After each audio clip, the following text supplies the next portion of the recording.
Martes 14 de marzo de 2017. Bienvenidos a Noticias 7.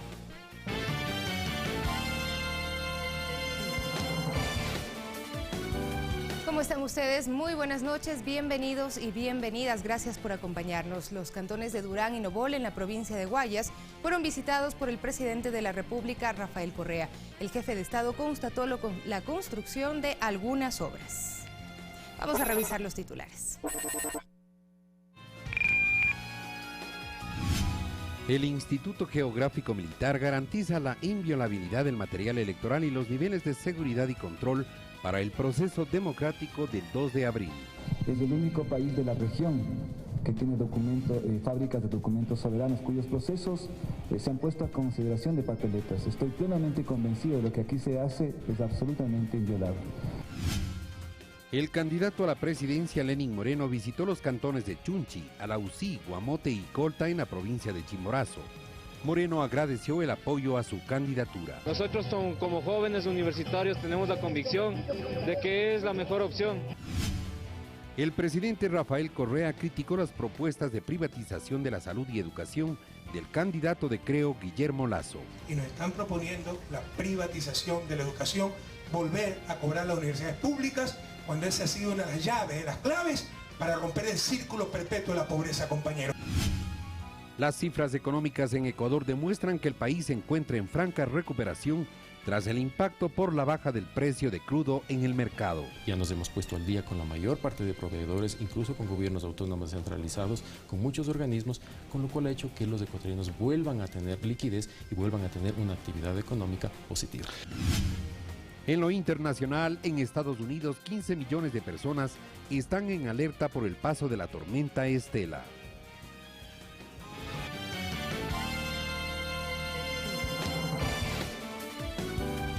Las noticias en detalle. El Instituto Geográfico Militar garantiza la inviolabilidad del material electoral.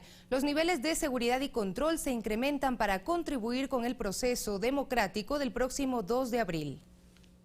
Impresiones con fondo anti-escáner y anticopia. Seguridades forenses que incluye tintas de seguridad reactiva al metal son entre otros los elementos de seguridad que fueron expuestos a los medios de comunicación para reiterar a través de su director los niveles de calidad con los que trabaja el IGM. Una institución emblemática en temas de geoinformación y seguridad documentaria. Es el único país de la región que tiene fábricas de documentos soberanos cuyos procesos se han puesto a consideración de papeletas. Estoy plenamente convencido de lo que aquí se hace es absolutamente inviolable. Además, se suma la aplicación de sistemas de seguimiento a través de chips individualizados de radiofrecuencia, con lo que se refuerza dicha inviolabilidad del material electoral, dijo, dispuesto para la población ecuatoriana. Lo contrario sería evidenciar la posibilidad de que a lo mejor la cédula o el pasaporte de los ecuatorianos se puede clonar, y eso no sucede. La custodia y vigilancia en cada uno de los procesos es permanente hasta llegar a Semexpo, con la participación de la Policía Nacional, agentes de tránsito, unidades del CNE y del Instituto Geográfico Militar y la misma custodia militar. Ahí, la empresa Mongar se encarga de armar los kits electorales, nuevamente bajo la custodia militar del Ejército. En la empresa Mongar existe una custodia del Ejército y el Ejército tiene acceso a las cámaras, a todo el juego de cámaras, son más de 100 cámaras que tiene la integradora. Tienen acceso a las IPs y a estar en constante monitoreo vía streaming de las actividades que se generan dentro de la integradora. Eso fue en primera vuelta y será en la segunda vuelta. Las papeletas y documentos electorales para segunda vuelta son 12.816.698. La impresión de dicho material inició el 3 de marzo. La totalidad ya concluyó. En Semexpo se encuentra el material correspondiente a las circunscripciones del exterior y hoy fue trasladado el material de 4 provincias. Eduardo Córdoba, Ecuador TV. Y la firma Perfiles de Opinión dio a conocer los resultados de su última encuesta que pone a Lenín Moreno en primer lugar de las preferencias del electorado. La muestra fue de 6.000 entrevistas que se hicieron en 23 provincias a personas mayores de 16 años. La directora de la encuestadora, Paulina Recalde, destaca el nivel de decisión del electorado en esta instancia, a diferencia de lo que sucedía en la primera vuelta. El 87% dice que ya decidió por quién votar en la segunda vuelta. Las cifras recogidas dan cuenta de que el presidenciable de Alianza País, Lenín Moreno, encabeza las preferencias del electorado con 51.02%, mientras que Guillermo Lasso del Movimiento Creo tiene el 35.53%. 7.24% dijo que votará en blanco y 6.21% nulo. Comparativamente hablando, hay una mayor intención de voto en la costa, esto en concordancia con lo que pasó además también en la primera vuelta. Para el investigador Carlos Coronel, será crucial lo que hagan los candidatos finalistas para captar los votos el 2 de abril. Pues en primera vuelta, la dispersión de ideas generó confusión debido al número de candidatos. Por ejemplo, hemos encontrado que para 4 de cada 10 ecuatorianos, la campaña o no le aportó nada o no le presentó una respuesta, no le llamó la atención. Esto dice permitirá que tanto Moreno como Lasso consigan atraer votos que tienen su origen en otras vertientes políticas. Desde todas las candidaturas que recogieron votación en la primera vuelta, se han movilizado hacia la candidatura de Lenín Moreno y hacia la candidatura de Guillermo Lasso, en distintas proporciones. Días atrás se difundió otra encuesta de la firma Diagnóstico que daba una diferencia de 12 puntos entre los dos, 48.36% para Lenín Moreno y Guillermo Lasso con 35.70%. Los temas que siguen generando preocupación en la población, según los dos investigadores, son la economía y la generación de empleo. Alexis Moncayo, Ecuador TV. Y por su parte, el mandatario Rafael Correa cuestionó el origen de los recursos económicos para el financiamiento de encuestas electorales a la compañía Cedatos. Según Correa, estos fondos, así como sus aportantes vinculados directamente con el Banco de Guayaquil, deben ser auditados. Primero, o sea, el Banco de Guayaquil, los accionistas financian mucho de la campaña de Lasso, por eso causa muchas cosas, propaganda, etcétera. Sería bueno que el SRI investigue más detenidamente el Banco de Guayaquil, cómo ha crecido su gasto en publicidad, su gasto en materiales impresos, en encuestas, etcétera, porque ahí se está encauzando mucho dinero hacia la campaña de Guillermo Lasso y Andrés Páez, la campaña de la derecha. Y segundo, el caso de Cedatos, por supuesto que trabaja para Guillermo Lasso, encuestadora muy poco seria que actúa en función de quién le paga, pero hay encuestadoras que se prestan a cualquier cosa. Yo sí creo que hay que ser mucho más riguroso. Yo lo planteé en su momento. Yo soy estadístico, conozco algo de eso, pero tuve muchas contras, que cómo se iba a probar si la muestra es fraudulenta, que es muy difícil. Sí, es difícil, pero no es imposible. Entonces sí hay que ser mucho más riguroso. ¿Quién financia estas encuestadoras? Que esté transparentado. Y la metodología, no solo la publicación, 1.600 muestras estratificadas, sino que uno pueda acceder a la base de datos para certificar que no hubo manipulación. Y el candidato presidencial Lenín Moreno visitó los cantones de Chunchi, Alausí, Guamote y Colta en la provincia de Chimborazo. Moreno agradeció a sus simpatizantes por el apoyo en la primera vuelta electoral. Además, socializó su propuesta en favor de la juventud. Lenín Moreno, candidato por la Alianza País y quien tiene el apoyo del movimiento Pachacuti, visitó el sur de la provincia de Chimborazo, específicamente el cantón Chunchi y Alausí, en el cual recibió el calor de la gente que pese a la lluvia y a la neblina en el lugar, se quedó para saludar con su candidato. Porque él es presidente de nosotros pobres, vivíamos olvidados y ahora no, ahora somos felices. Nosotros como jóvenes universitarios tenemos la convicción de que es la mejor opción, ya que él es el que ha caminado con los pobres, se ha preocupado de la gente, de los discapacitados, cosa que el otro candidato no lo va a hacer. A seguir continuando el trabajo, el futuro para nuestros hijos, la juventud y también para nosotros como padres, esperar un mejor futuro para nuestros hijos. La Confederación de Movimientos Indígenas de Chimborazo también se anexó al apoyo a la candidatura de Lenín Moreno. Así es, estamos trabajando con las bases, lo que digan las bases. Por favor, nosotros somos nada más emitidores, lo que la base declara. La resolución de las bases ha sido en la provincia de Chimborazo apoyar a Lenín Moreno. Aquí el candidato promovió sus propuestas y las ideas de desarrollo para el país. Gracias. Con ustedes trabajamos la misión Manuel Espejo. Yo cumplo lo que ofrezco. Vamos a aumentar las becas Heroy Alfaro para que los hijos de Chunchi puedan ir a estudiar en las universidades del Ecuador que deseen. Y ustedes saben perfectamente que tenemos adicionalmente un programa con el cual vamos a entregar créditos de hasta $15,000 a 15 años plazo, al 2% de interés con 2 años de gracia a todos los jóvenes que deseen emprender. El cantón Chunchi es una de las poblaciones que sufrió la migración de su gente a causa del feriado bancario, por eso el apoyo a Moreno en esta zona es visible. Desde Chimborazo, Gonzalo Parra, Ecuador TV.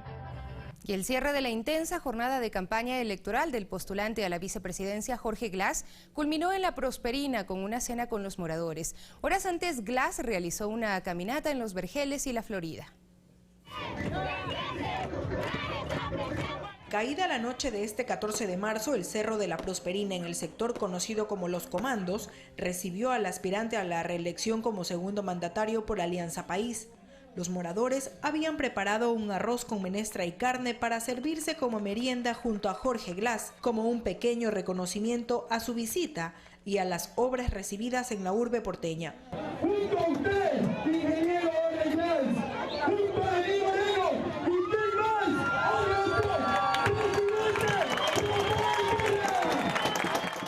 ahora todos nos hablan del cambio. Nunca olvidemos que el cambio lo hicimos nosotros y que ahora el cambio verdadero lo representa Lenín Moreno Garcés, presidente de todos los ecuatorianos, por mandato popular, por mandato de Guayaquil. Durante la mañana, en cambio, Glass estuvo en Los Vergeles, donde banderas y afiches alusivos al binomio de la lista 35 se agitaban a la llegada del ganador de la primera vuelta electoral.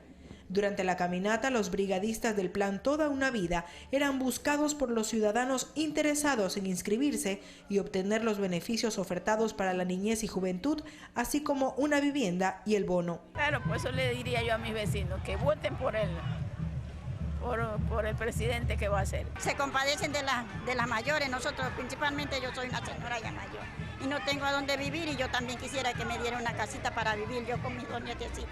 Del plan Toda una Vida, porque construyendo casas vamos a construir viviendas y a crear 136.000 plazas de empleo. Vaya sumando. Y todo lo que vamos a financiar en agroindustria y para la industria a través de Ban Ecuador aspiramos a colocar $100 millones mensuales el primer año. Otro populoso sector visitado fue La Florida, también en el norte de Guayaquil, donde incluso ciudadanos manavitas llegaron a mostrar su apoyo y a escuchar las propuestas para 4 años más de gobierno revolucionario. Lenín Moreno, presidente, dice casa para todos. Lenín Moreno, presidente, dice salud gratuita toda la vida, educación gratuita toda la vida, 40 nuevas universidades técnicas. Se conoce que las actividades del candidato a la vicepresidencia por la lista 35 continuarán este miércoles en el litoral ecuatoriano. Mirta Carrillo, Ecuador TV. Mientras Rocío González, esposa del candidato a la presidencia por Alianza País, retomará la misión Manuel Espejo si Lenín Moreno llega a ganar las elecciones el próximo 2 de abril. González visitó Babahoyo, provincia de Los Ríos, donde explicó los alcances de este proyecto.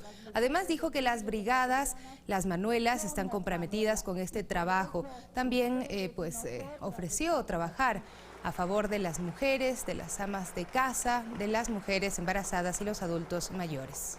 También en el tema de la salud es importante que les hagamos un acompañamiento en servicios especiales para las mujeres, que todas sabemos que necesitamos una atención para mujeres embarazadas, para prevención, para detección del cáncer ovárico uterino, el cáncer de mama. Tenemos que estar sanas. Otro tema que también tenemos que tratarlo y que es importante para todo el Ecuador es la prevención de las drogas a nuestros niños y a nuestros adolescentes. De la información al análisis, a criterio de Fernando Buendía, varios de los personajes que han expresado su respaldo a Guillermo Lasso fueron parte del debacle económico del país en gobiernos anteriores, como es el caso de Osvaldo Hurtado. El pasado viernes, en un acto público, el exmandatario Osvaldo Hurtado, quien lidera Cauce Democrático, expresó su respaldo al presidenciable de derecha Guillermo Lasso y explicó la razón. Porque el Ecuador vuelva a ser lo que fue cuando se inició este periodo democrático a fines del año 1979.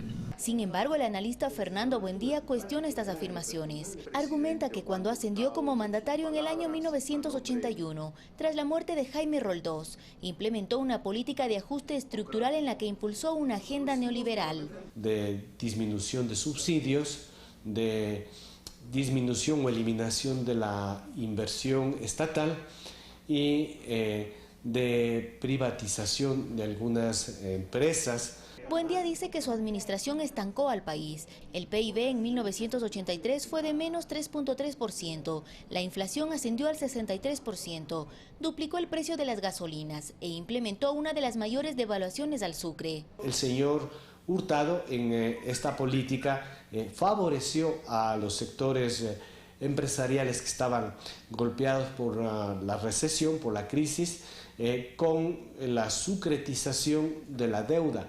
Medidas que entre la ciudadanía de lo que recuerdan por el pasar de los años afectaron gravemente a la economía ecuatoriana. Y nos dejó jodidos a nosotros. Por eso es que el país está más mal.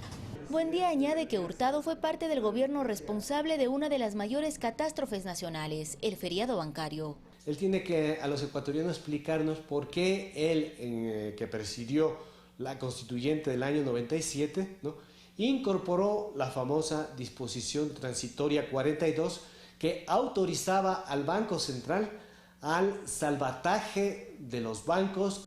En 2002, Hurtado quiso incursionar nuevamente en la política y participó en las elecciones presidenciales. Sin embargo, tan solo consiguió el 1% de apoyo popular. Olga Velasco, Ecuador TV. Y en el año 2014, Guillermo Lasso recibió del Banco Guayaquil un ingreso mensual libre de impuestos superior a los $800.000, cifra que dista mucho de lo que recibían los empleados de dicha entidad financiera.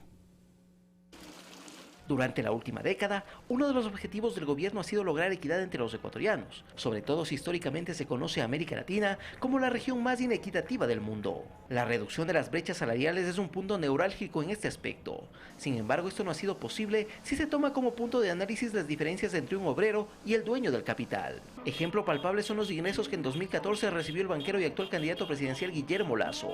En dicho año, Lasso tributó al Servicio de Rentas Internas $5.270.000 en impuestos, lo cual significa que el cálculo del organismo fue realizado sobre una base de $15.105.000, dando como resultado que los ingresos mensuales del actual presidenciable en dicho año superaron los $819.000. Pero, ¿cómo dimensionar ese valor? Por ejemplo, si tomamos en cuenta el salario básico actual, que es de $375, significa que lo ganado por Lasso equivale a lo que perciben 2.184 trabajadores. Con ese mismo salario básico, un trabajador ganaría $4.500 al año, lo cual significa que esta persona necesitaría de 182 años para alcanzar lo que el candidato ganó en un mes durante el 2014. Ya en 2013 el propio presidente de la República, Rafael Correa, solicitó que se regulen las ganancias, que por lo menos en el sector de la banca resulta imposible comparar entre el salario de un ejecutivo con el de un trabajador de menor rango. En dicho año, por ejemplo, un empleado del Banco de Guayaquil en promedio ganaba $972,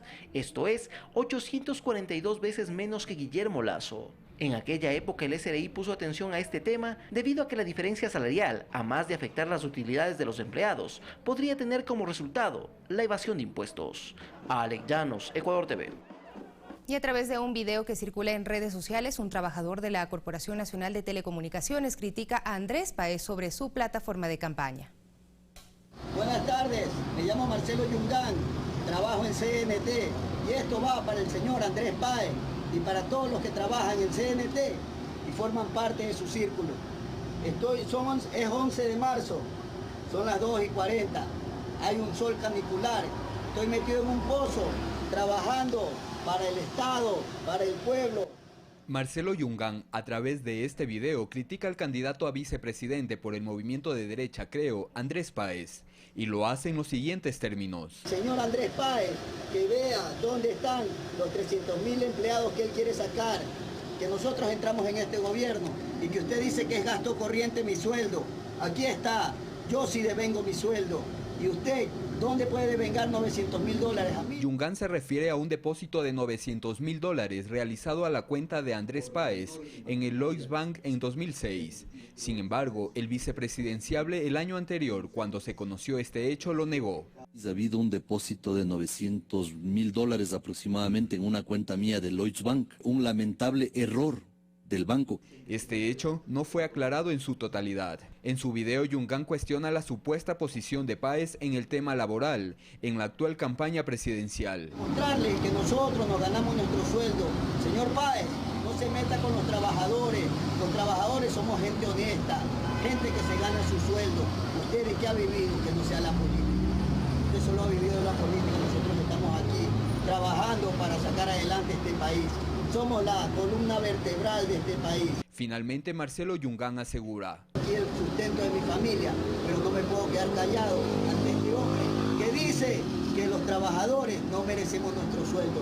Un saludo, compañeros. En otro tema, Andrés Páez días atrás en su cuenta de Twitter afirmó que CNT despidió a 500 personas con el objetivo de contratar a nuevos empleados. Sin embargo, inmediatamente dicha empresa estatal lo desmintió vía Twitter en los siguientes términos. Andrés Páez miente, no son 500 despidos, han salido 46 funcionarios en nivel gerencial y operativo, de 7.110 trabajadores. Páez dejó el tema a un lado y no contestó a CNT. Rodrigo Galvez, Ecuador TV. Y en un reportaje publicitario que fue publicado en el año 2004 en el periódico estadounidense New York Times, se ratifica la participación directa de Guillermo Lasso en la elaboración del plan económico del gobierno de Lucio Gutiérrez. Había pasado un año de la llegada de Lucio Gutiérrez a la presidencia de Ecuador, cuando se publicó este reportaje de 16 hojas en un suplemento del New York Times de los Estados Unidos. Allí, entre otras cosas, se destaca cómo después de la crisis financiera de 1999, nuestro país comenzaba un supuesto mejoramiento económico sustentado en un punto clave. El ex coronel del ejército no perdió tiempo, obtuvo el respaldo del Fondo Monetario Internacional para un plan de estabilización económica que promueva crecimiento. La receta experimentada consistió en la eliminación de subsidios estatales, por ejemplo a los combustibles, así como la reducción de participación del Estado en sectores estratégicos. Se están realizando gestiones para privatizar la electricidad y el sector de las telecomunicaciones como parte del trato con el FMI. En dicho reportaje se detalla la participación y el rol de Guillermo Lasso, principal accionista del Banco de Guayaquil y embajador itinerante del gobierno gutierrista. Guillermo Lasso Mendoza, presidente ejecutivo del Banco de Guayaquil, quien ayudó a redactar el plan económico del gobierno, subrayó la importancia del acuerdo para una sólida, disciplinada, ordenada y austera política fiscal. Lasso también auguró estabilidad y un fuerte crecimiento para 2004. En el reportaje del cual el New York Times deslinda cualquier participación de su personal, vuelve a mencionar a Lasso cuando destaca su labor como gerente de la Fundación Terminal Terrestre de Guayaquil en la alcaldía de Jaime Nebot. Y es que otro tema fundamental en el acuerdo con el FMI era un proceso de descentralización. El presidente Gutiérrez ha declarado su compromiso con el proceso de descentralización, que cuenta con el respaldo del Banco Interamericano de Desarrollo y la Agencia de los Estados Unidos para el Desarrollo USAID. Guillermo Lasso trabajó en 3 gobiernos consecutivos. Primero fue superministro de Economía en el gobierno de Yamil Maguad, luego en el de Gustavo Noboa ejerció el cargo de director de la Comisión de Tránsito del Guayas, y en el de Gutiérrez, tal y como se publicó en el New York Times, uno de los ideólogos de su plan de gobierno. Alex Llanos, Ecuador TV.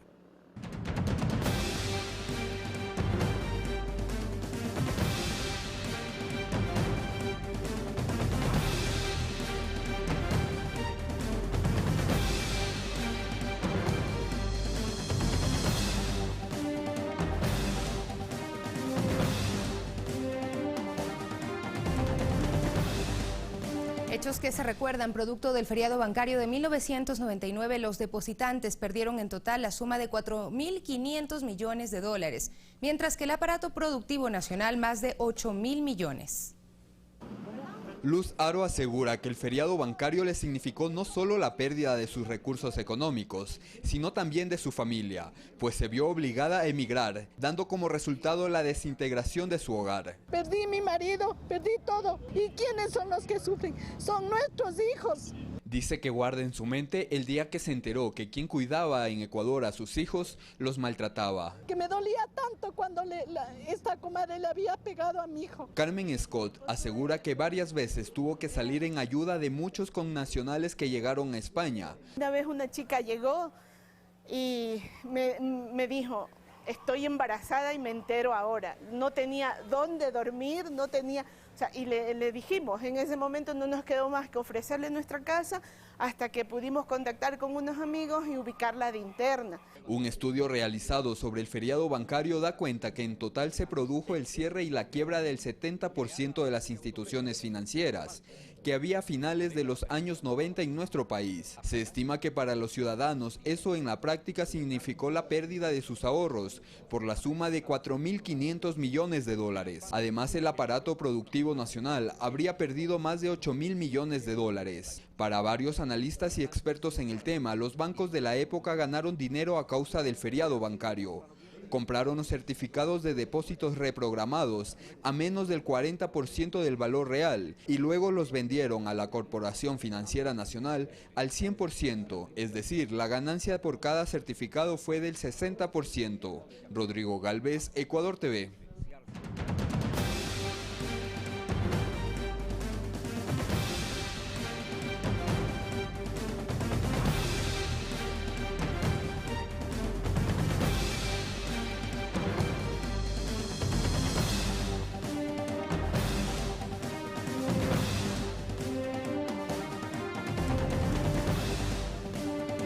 En otro tema, ya está en la Asamblea el proyecto de ley para dar paso a la aplicación de la consulta popular sobre paraísos fiscales. El Consejo de Administración Legislativa CAL se reunirá este miércoles. El proyecto remitido por el Ejecutivo llegó este lunes 13 de marzo hasta el Parlamento. Con 55.12% por el sí, el 19 de febrero la ciudadanía mayoritariamente se pronunció a favor de la tesis de prohibir que los funcionarios públicos y autoridades de elección popular posean bienes, inversiones o cuentas en paraísos fiscales. Que este es un mandato de la consulta y que tiene que ser respetado. Mi impresión personal es la de que este proyecto no debió haberse enviado en estas fechas, debió haberse esperado que pase la elección de la segunda vuelta. El proyecto de ley para su aplicación plantea reformas al Código de la Democracia, la Ley Orgánica del Consejo de Participación Ciudadana y Control Social y la Ley Orgánica del Servicio Público. Esa comisión, que podría ser la Comisión de Justicia y Estructura del Estado, abocará conocimiento y empezará el proceso regular, es decir, 2 debates en el Pleno de la Asamblea y para eso 45 días para cada uno de los debates. Además, pone como plazo el 6 de marzo de 2018 para que funcionarios públicos y autoridades de elección popular presenten su declaración juramentada de bienes y esa misma fecha para desprenderse de bienes, capitales o inversiones en paraísos fiscales. Podría la Asamblea tener un resultado a finales de este periodo. Este miércoles, el Consejo de Administración Legislativa resolverá a qué comisión le corresponde el análisis y tratamiento de esta normativa. Alexis Moncayo, Ecuador TV. Y en la entrevista realizada por el político Carlos Vera, Pedro Delgado, prófugo de la justicia, no demuestra con pruebas sus denuncias en contra de funcionarios del gobierno central. Bienvenidos a esta entrevista especial, ahora quemarropa desde Miami, Estados Unidos. Durante 2 horas, Carlos Vera sometió a su interrogatorio a Pedro Delgado, expresidente del directorio del Banco Central y quien en la actualidad es prófugo de la justicia al haber sido condenado a 8 años de prisión por el delito de peculado bancario, mientras ejercía su cargo. Son personalidades que pertenecieron a diversos procesos dentro del gobierno que fueron corrompidos por actores externos. Delgado fue sentenciado en el grado de autor por la concesión de un crédito de $800.000 por parte del Banco COFIEC a un empresario argentino sin que éste tenga las garantías necesarias.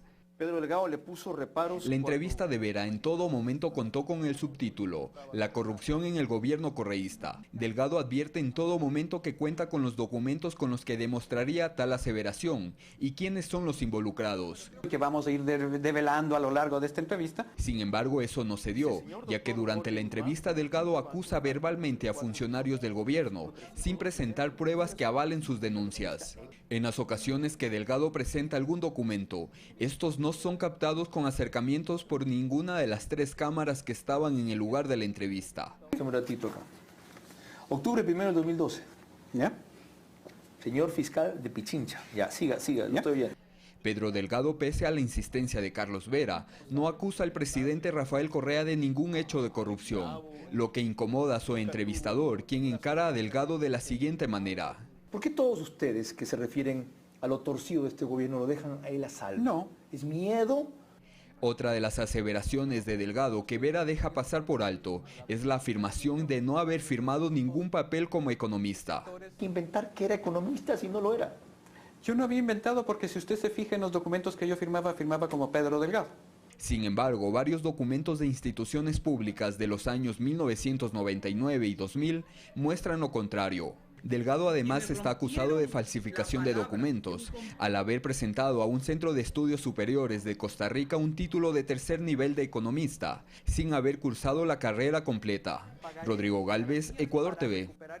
Y el presidente de la República, Rafael Correa, criticó la propuesta del candidato de Creo, Guillermo Lasso, de conceder indultos a presos políticos. A criterio del primer mandatario, este planteamiento beneficiaría directamente a personas prófugas de la justicia como Carlos Pareja Yanuseli, los hermanos Isaías y Pedro Delgado. Por supuesto que se refiere a Carlos Pareja Yanuseli y a Pedro Delgado y a Roberto Isaías. Si ahí está el trato, que salgan a insultar al gobierno, nombrándose perseguidos políticos. Carlos Pareja dijo que corría en peligro su vida, que lo estaban persiguiendo, etcétera. Entonces es un perseguido político y están sembrando pues el terreno, preparando el escenario en caso de ganar para indultar esos pillos, pero que los están llamando perseguidos políticos. Eso es todo. La trampa es querer indultar esos pillos, ese es el trato, que esos delincuentes convertidos en los grandes electores salgan a hablar más del gobierno para ver si nos hacen daño, y si gana la derecha, los indultan. Porque en Ecuador no hay perseguidos políticos. Hay pillos que se dicen perseguidos políticos, o hay políticos delincuentes. Y como en cualquier parte del mundo, un político, por político que sea, si comete un delito, debe ser sancionado. Capaya sale hablando en contra de nuestro binomio y a favor de Lasso. Pedro Delgado sale hablando en contra de nuestro binomio a favor de Lasso. Roberto Isaías, que también un prófugo sentenciado, un corrupto, sale hablando en contra del gobierno y a favor de Lasso. Entonces, qué coincidencia, ¿no? Todos los delincuentes salen hablando contra el gobierno y a favor de Lasso. ¿Qué significa eso? Pues tan evidente como... Es evidente la respuesta. Que nosotros estamos persiguiendo la corrupción y que son ellos pues los que le garantizan impunidad. Por eso por ahí está que va a dar indulto a los perseguidos políticos, porque esos tres se consideran perseguidos políticos. Entonces va a indultar a los delincuentes prófugos. Entonces está clarito. Los corruptos están con ellos, con la derecha, no están con la Revolución Ciudadana.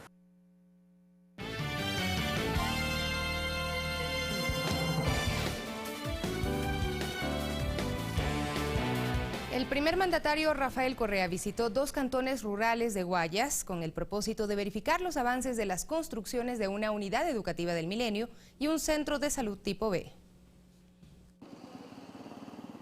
En la población del cantón Daule, considerada la zona agrícola más importante del país, existe expectativa y júbilo por la nueva unidad educativa del Milenio de tipo mayor que se construye en la capital arrocera del país. Es una gran obra que toda la gente dauleña debe estar agradecida con nuestro presidente Correa, y que sé y estoy segura que Lenín Moreno va a seguir continuando con estas obras así maravillosas. Recordemos mucho antes de que entre la Revolución Ciudadana, costaba hasta $60 inscribir a una escuela fiscal a un alumno. Hoy por hoy eso es gratis. El gobierno levanta esta infraestructura con una inversión aproximada de $4.070.000. Posee un 45% de avance en su edificación y brindará una oferta educativa completa desde inicial hasta bachillerato para 2.800 estudiantes en 2 jornadas. El presidente de la República, Rafael Correa, constató el avance en la construcción.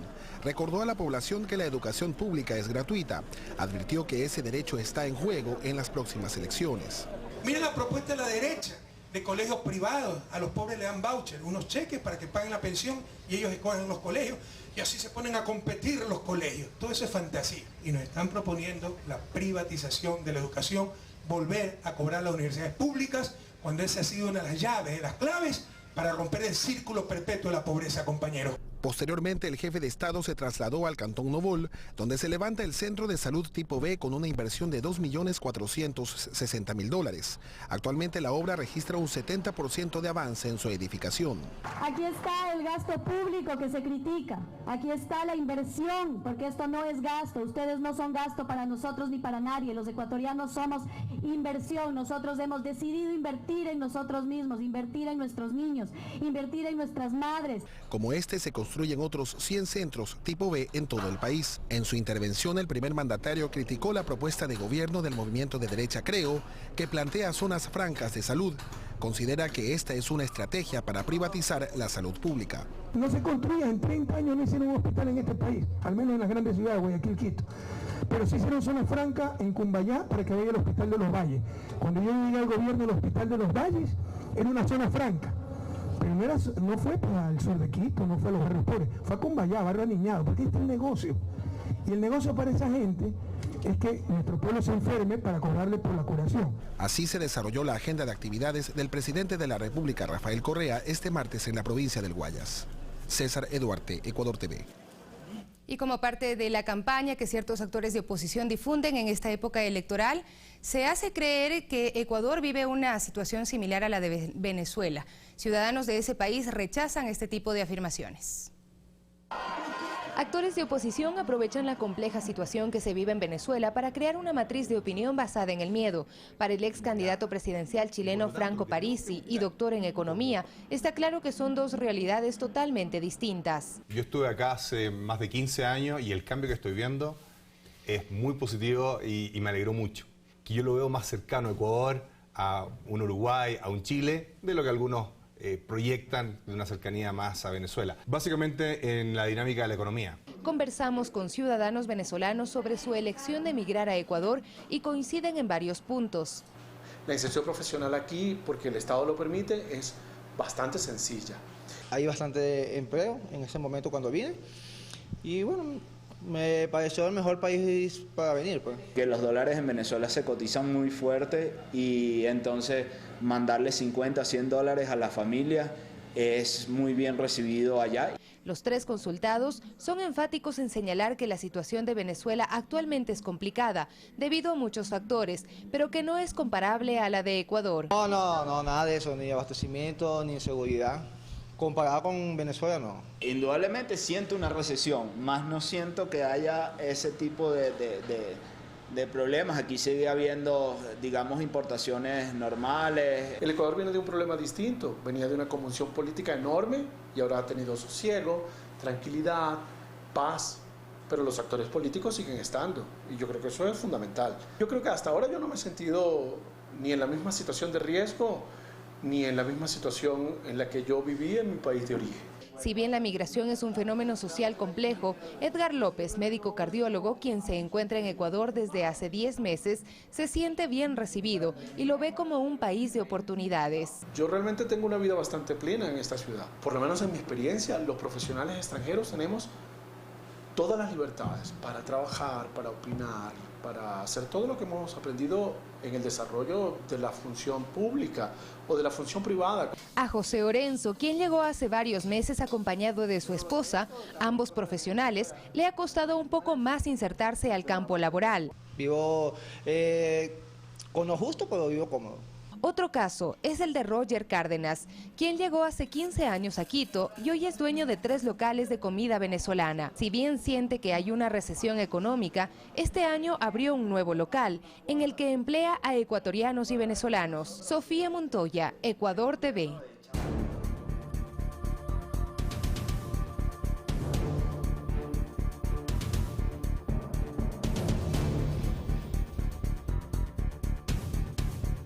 En redes sociales circula un video en el que se presentan varios testimonios ciudadanos que cuentan lo que se vive actualmente en Argentina con la aplicación de medidas neoliberales impulsadas por el gobierno de Mauricio Macri. En un poco más de 15 meses en el poder, Mauricio Macri ha tenido que enfrentar manifestaciones de varios sectores de Argentina que rechazan sus medidas económicas de corte neoliberal. En redes sociales circulan videos como este, con testimonios de lo que se vive actualmente con el gobierno de derecha. Te van a decir que no va a haber tarifazos, que no va a haber despidos, que todo va a cambiar. Mentira. En mi país, el gobierno neoliberal hace que de nuevo los chicos pasen hambre. Nuestros centros comunitarios, nuestros comedores, vuelven a llenarse de chicos con la panza vacía. Situación que consultamos a Oscar Parili, exfuncionario del régimen anterior, quien ve con preocupación lo que ocurre en la Argentina. Ni la dictadura militar que gobernó durante 7 años en Argentina endeudó tanto al país como Macri en un año. Y la deuda significa, en definitiva, menos gas en los hospitales, menos tiza en las escuelas, más impuestos para la clase trabajadora, menos derechos, eso en definitiva la deuda. Los índices de pobreza y desempleo se derivan de las decisiones adoptadas por el gobierno de Macri. Lo que ha vivido el pueblo argentino durante estos 15 meses ha sido pérdida de trabajo, endeudamiento, baja de salarios. y que, según explica este político argentino, muestra que la experiencia de empresarios y banqueros en la política no generan buenos resultados. Los banqueros, nosotros tenemos una experiencia muy mala en la Argentina. Acá ha vuelto la patria financiera y cuando vuelve la patria financiera es un negocio de especulación, es un negocio donde ganan muy poco, ganan los bancos, se llenan de plata y se la terminan llevando afuera. Por lo que envió un mensaje al Ecuador en época electoral. Les digo que tienen que pensar, tienen que razonar y que fundamentalmente lo que tienen que hacer es defender lo que han logrado. Hoy Ecuador tiene un lugar en Latinoamérica. Carlos Flores, Ecuador TV. Y a propósito, en Argentina, los gremios de los docentes en Buenos Aires continúan en las calles en un paro nacional que se extenderá hasta este jueves con una concentración en los exteriores del Palacio de Gobierno. Con estas movilizaciones, el inicio del año escolar se suspendió por sexto día. La Central de Trabajadores también se unió a estas marchas para exigir al gobierno del presidente Mauricio Macri el aumento de los salarios de los maestros, la suspensión de los despidos masivos y la eliminación del incremento a los servicios básicos. Las organizaciones sociales anunciaron que se manifestarán nuevamente con una huelga nacional el 16 de marzo y el 6 de abril. Y encuentran un cementerio clandestino con 250 cráneos en México, mientras que en Colombia el cultivo de coca se ha incrementado en el último año. Las FARC se comprometen en la ayuda para la erradicación de cultivos ilícitos. Tenemos más noticias en el siguiente resumen internacional. El Senado de Colombia aprobó el proyecto que crea la Jurisdicción Especial para la Paz, sistema de justicia transicional en el que serán juzgados los guerrilleros y uniformados de acuerdo a lo pactado en el proceso de paz. En otro tema, el cultivo de coca en este país se disparó en 2016 a niveles sin precedentes tras casi 2 décadas de esfuerzos millonarios por acabar con el narcotráfico. Según las estadísticas difundidas por el gobierno de los Estados Unidos, Colombia cerró el 2016 con 188.000 hectáreas de cultivos ilícitos, 18% más que en 2015. Las FARC se ha comprometido en ayudar con la erradicación. Más de 250 cráneos fueron hallados en un cementerio clandestino en las afueras de Veracruz, México. El procurador del estado dijo que los restos en las fosas parecen ser víctimas de los cárteles del narcotráfico. Indicaron que las excavaciones realizadas abarcan solo una tercera parte del campo donde aparecieron los cráneos. La policía de Brasil encontró en 2 vehículos robados en una favela 12 maletas que contenían 40 millones de bolívares. En diciembre pasado, el presidente de Venezuela, Nicolás Maduro, denunció que mafias colombianas estaban detrás de la extracción de bolívares. Este miércoles se cumplen 6 años desde que comenzó la guerra civil en Siria. Este hecho deja hasta el momento 470.000 muertos, 11 millones de desplazados, 13.5 millones de personas que necesitan ayuda humanitaria al interior del país. Estos datos fueron revelados por la organización Acción contra el Hambre. En este tiempo se ha violado el alto al fuego, mientras que las conversaciones de paz en Ginebra continúan sin resultados. Fanny Lara, Ecuador TV. Después de las noticias del mundo se vienen los deportes. Fernando Estrada nos acompaña. ¿Cómo está, Fernando? Hoy debutaron Emelec y Barcelona en la Copa Libertadores. ¿Cómo les fue? Claro que sí, Sofía, un gusto saludarte en este horario y a todos los amigos televidentes. Bueno, te cuento que no le fue tan bien al Emelec. Emelec perdió en calidad de visitante ante Melgar y Barcelona en este minuto acaba de terminar el partido. Ganó 2-1 ante el vigente campeón Atlético Nacional. Gran triunfo de Barcelona, sufrido ante un rival muy duro, pero que realmente Barcelona trabajó muy bien el partido. Muy bien, entonces los detalles los veremos en el equipo, ¿no? Seguro que sí. Muchísimas gracias, Fernando. Se quedan entonces en buena compañía. Conmigo será hasta el día de mañana.